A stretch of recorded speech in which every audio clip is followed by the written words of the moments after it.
This thing fired up yesterday with this new pump, and it absolutely smoked the clutch. Was kind of concerned about the condition of the clutch when I had it apart, but I thought it was okay, but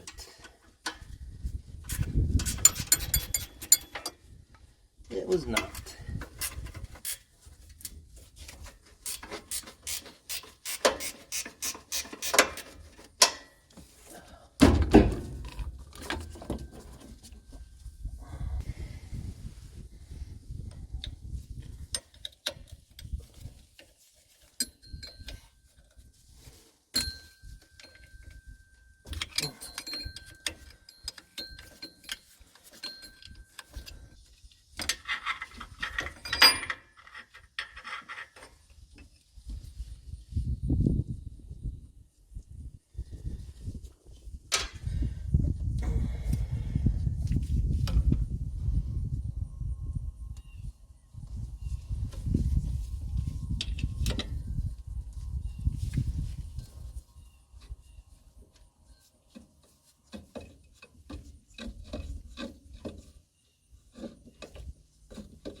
Yeah, she's toast. It's unfortunate. So on these style clutches, when you put them on, you put this bolt in the end, tighten it up, and then you've got this thing will move back and forth. See that? So you pull it out, and that sets your air gap to your magnet for your clutch. When you buy one of these clutches, it gives you all the instructions on how to do that. So you see you don't want it running there. That's too tight. You just pull it against that bolt and washer, and then you tighten down your set screws.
on the pressure gauge, we couldn't get it to hold more than about 1200 with the sprayer.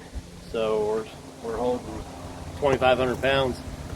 I can crank it up, get up to 4,000. Everything's good. We're going to winterize it. As you can see, this is only a couple of days later from the last video, but the weather really changed. Just getting down to 30s at night and 60s during the day. So it was 86 degrees 3 days ago. So we'll run through winterizing it, and this one's ready to go.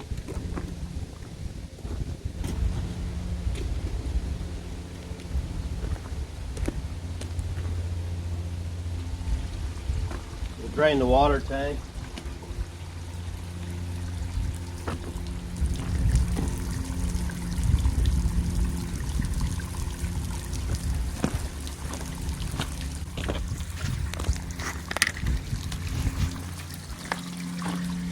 And I've got a valve here.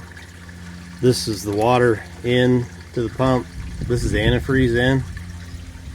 So this tank here has antifreeze in it. So in the winter, you don't want to leave this pump with water in it, because it will freeze and bust it.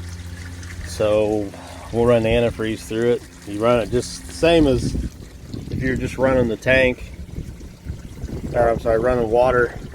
You just got to fire it up, run the exact same, except we'll pull from this tank with the antifreeze. So we'll turn, there's a valve down here. We'll turn that on. That's antifreeze. We'll turn this one on. And then basically what we'll do is we'll fire it up and we'll run the wand. That way we get antifreeze through the wand also. And we'll run the wand until it's foamy pink coming out.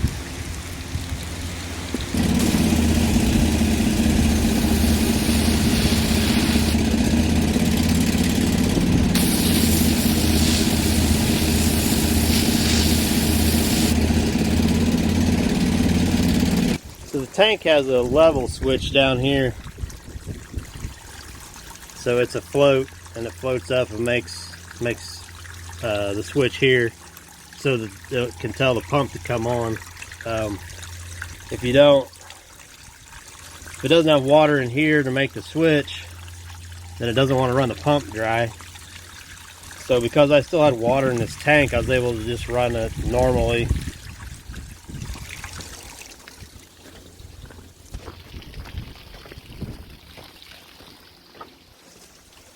So you have an indicator light right here. So you normally turn the pump on there and that light will come on. So if you're too low on the water level, this actually has a momentary down so that you can winterize it if your tank is empty. You just have to do it from over here. We'll let this tank empty out, and I think that's all we've got left to do on this one.